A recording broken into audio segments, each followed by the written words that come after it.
Before we begin, there will be spoilers for the 1,000 Year Blood War arc of Bleach and the light novel Can't Fear Your Own World in the video to come. The end of the 1,000 Year Blood War arc left us with a lot of questions, including leaving the fates of several fan-favourite characters up in the air completely. To this day, I wish Kubo had included even just a couple of pages in the epilogue to address everyone, but it wasn't to be. One such character who went missing is the 6th Espada, Grimmjow, who teamed up with Kisuke to bring down Askin at the end of the battle in Varvelt. We know that Grimmjow was successful in killing the sternritter, but after being poisoned by Askin's gift ball deluxe that went haywire, the Espada was never seen again. That is at least until the light novel Can't Fear Your Own World, the opening of which acts as a direct continuation of the 1,000 Year Blood War arc, detailing the immediate aftermath of the war, which was unfortunately skipped over in the source material. While chapters 685 and 686 taking the story of Bleach far into the future was undeniably exciting, it meant that unlike the epilogue of the Arrancar arc, we didn't really get the chance to decompress in real time with the characters involved once the war was finally over, after almost 20 volumes worth of fighting came to something of an abrupt close. It's jarring in that way for sure, and I'm hoping the anime fleshes out this time period a lot, even if it doesn't adapt to the light novels themselves. So while we don't know what happened to Grimmjow in the source material itself, thankfully Can't Fear Your Own World not only reveals the character's ultimate fate, but includes him in a big way in the events to come. So let's take a look. Before we tackle that, where did we leave Grimmjow in the 1,000 Year Blood War arc? Well, as the final showdown in the Quincy's royal fortress of Varvelt began to near its end, Kisuke Urahara battled Askin Naklavar, and using his Bankai's ability, Kisuke was able to engineer a secret pathway for Grimmjow to intercept their battle, sneaking up on Askin from behind.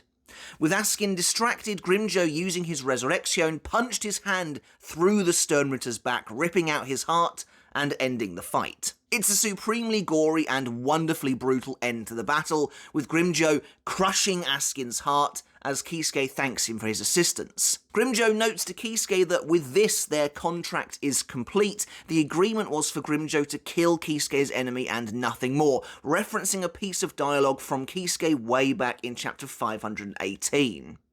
Funnily enough, we never actually learn what Kisuke promised Grimmjow in return in the source material. Suddenly, however, the air around them quakes as something begins happening, a powerful toxin filling their lungs.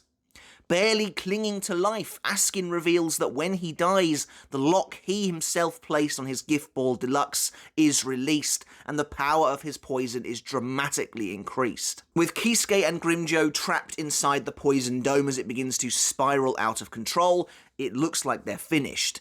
Kisuke violently coughs up blood as his Bankai collapses behind him, while Grimmjow falls to his knees, unable to stand as the poison takes hold of his body. Although the Espada remains defiant, things are looking grim. There is hope, however.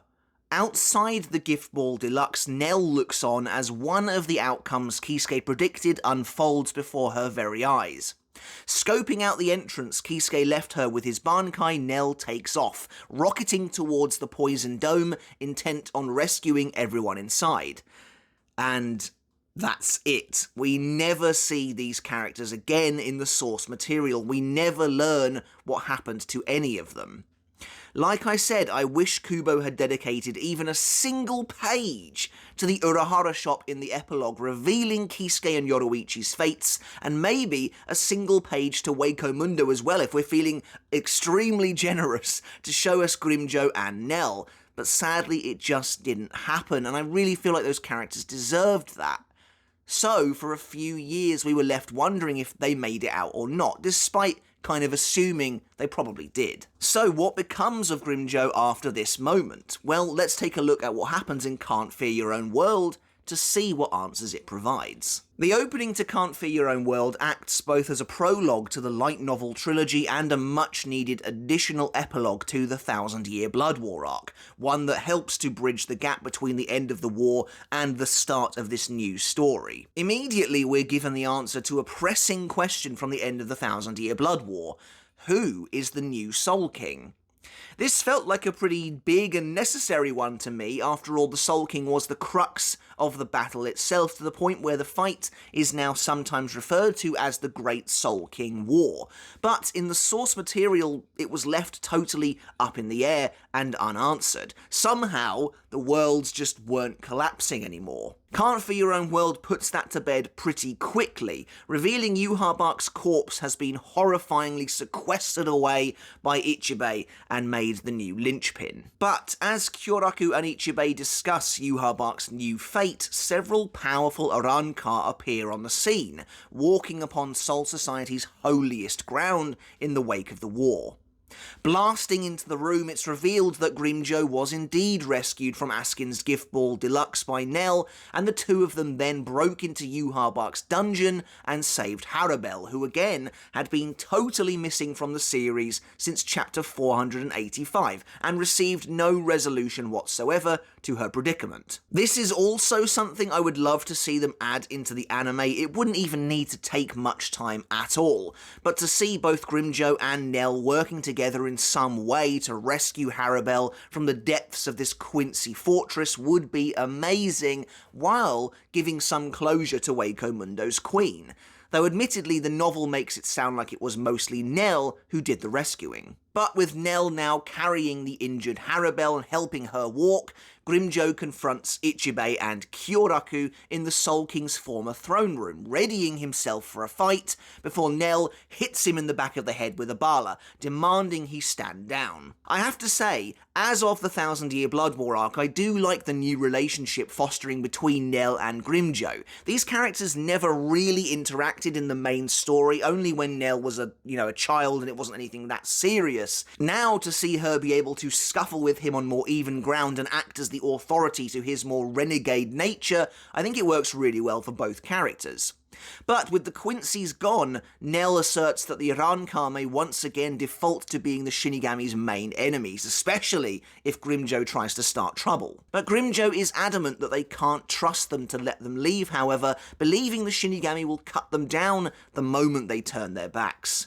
Now, Ichibei is absolutely not the most trustworthy guy in the world, and neither is Kyoraku really, but the Royal Guard leader promises them safe passage, noting that the balance is currently already in a very precarious state as of the way the battle ended up, and they would be unwise to tilt it any further. He even offers to escort the wayward Arrancar back to Hueco Mundo.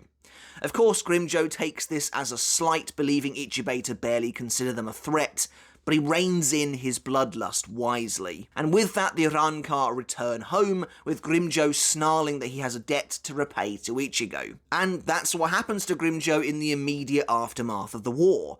Honestly, Can't For Your Own World is full of interactions I would have loved to have seen in the source material itself, and Grimmjow speaking with Ichibei and Kyoraku is absolutely up there as one of the top ones.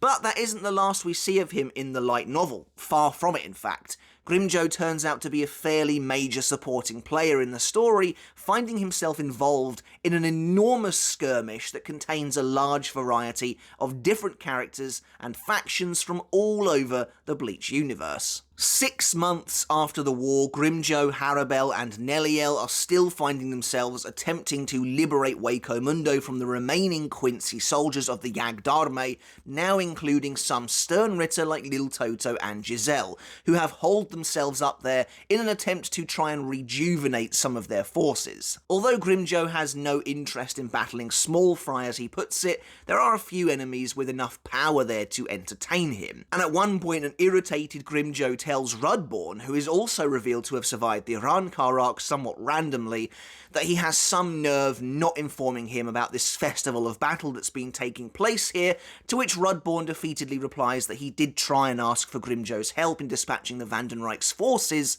many times before. When the child Hikone appears suddenly in Hueco Mundo, Grimmjow attempts to fight them and their peculiar Zanpakuto.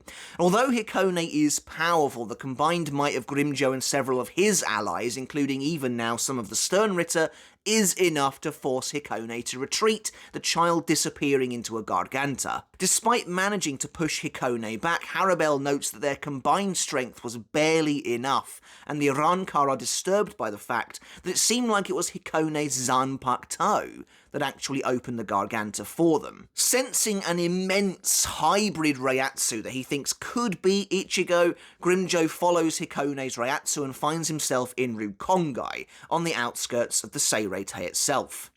Again, I'd have loved to have seen something like this in the source material. While Grimmjow does technically set foot on Soul Society soil by the 1000-Year Blood War arc, specifically the Royal Palace of all places, it would have been awesome to see him on the ground level, especially since he can apparently get there so easily. I'm not sure if that's a result of the newfound peace between the two worlds as of the 1000-Year Blood War arc, or if they could have technically always done that.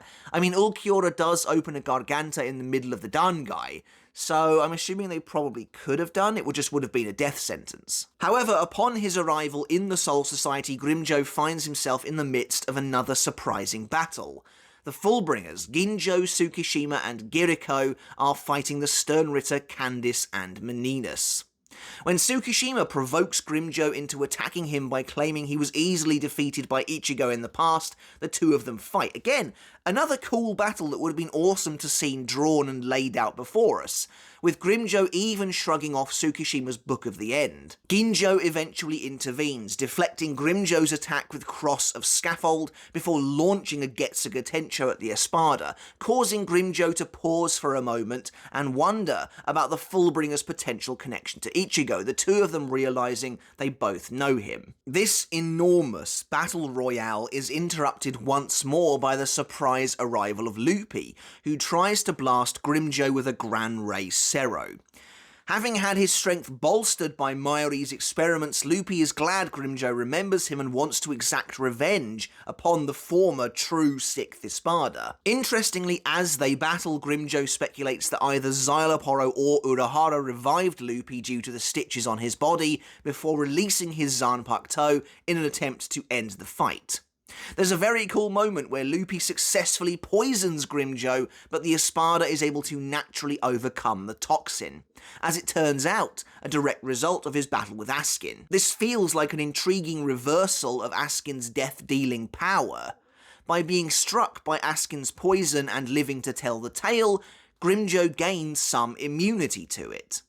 Eventually, as Grimmjow prepares to use Desgaron to clash with Luppi's 8 Gran Ray Sero, which sounds pretty spectacular, their battle grinds to a halt yet again, this time thanks to the arrival of Shinji and Hikone on the scene. As the many characters discuss the recent events among themselves, Grimmjow eventually loses patience and unleashes a barrage of Sero at Hikone, Shinji, and Luppi, desperate to continue the fight with someone. I actually find this aspect of Grimmjow refreshing.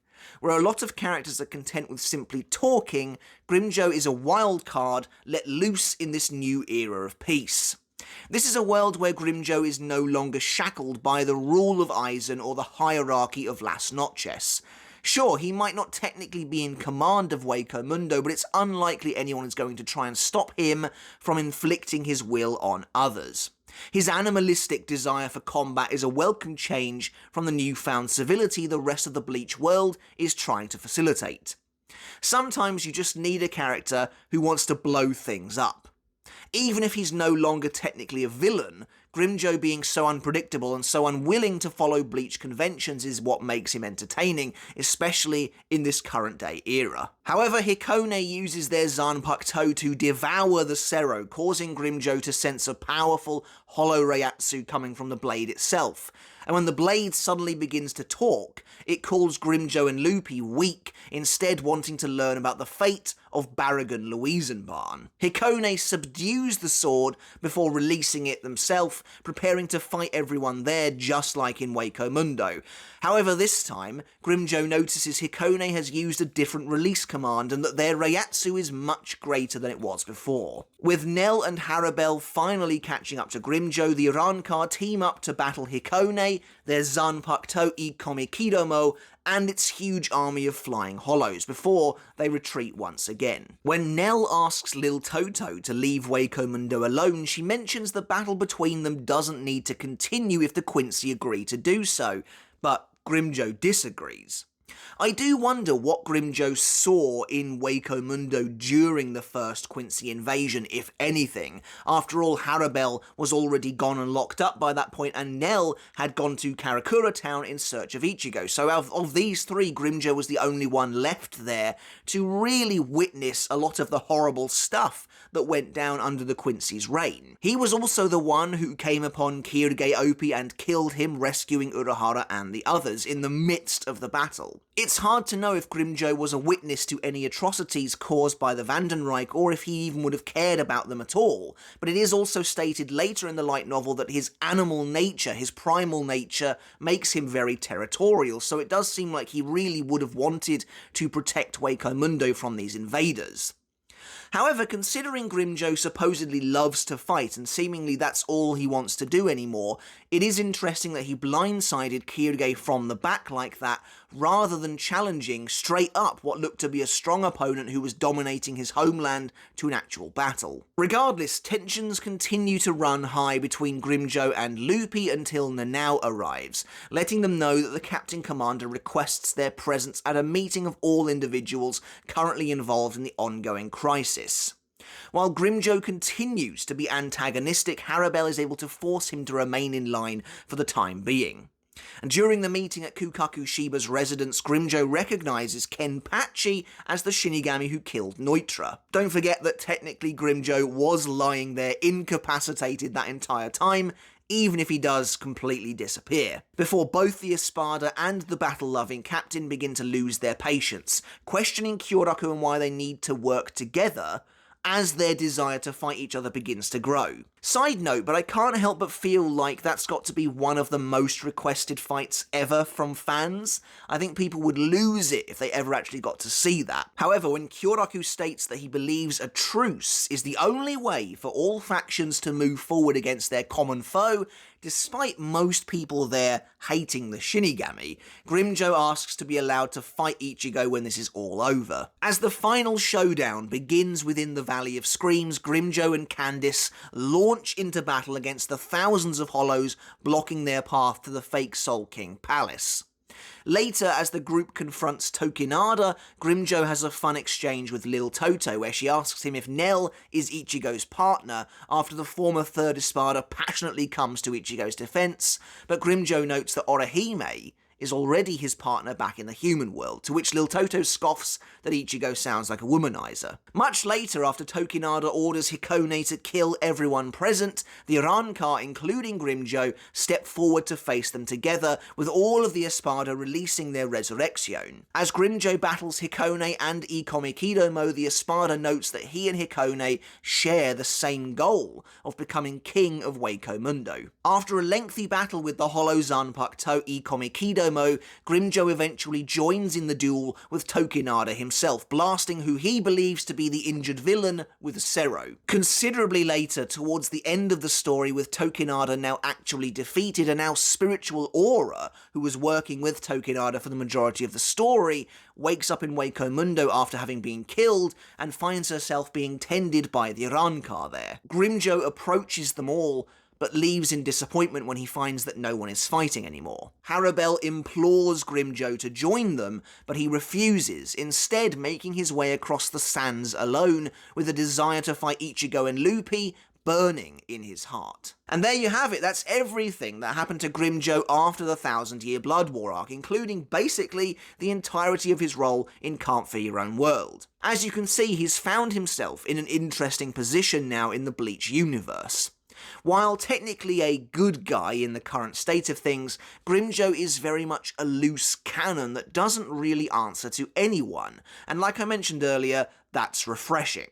But it also means there isn't really a place for him in the new world, and he'll continue to be alone unless he's able to change considerably. Perhaps that doesn't bother him, but his desire to rule Waco Mundo as king rings hollower, pardon the pun, than ever before in this new world. I absolutely adore Grimmjow's newest look, presumably for the Hell arc if it ever happens. It's his best design ever in my opinion, and I can't wait to see where the character goes next. But that's it for the video, guys. As always, I really hope you enjoyed it. Let me know your thoughts down in the comments below. What do you think of Grimmjow's role in the light novels Can't Fear Your Own World? Do you like how he was depicted there, or do you feel it could have been done slightly differently? And what do you think is next for this fan favourite character? I would love to hear your thoughts down in the comments below.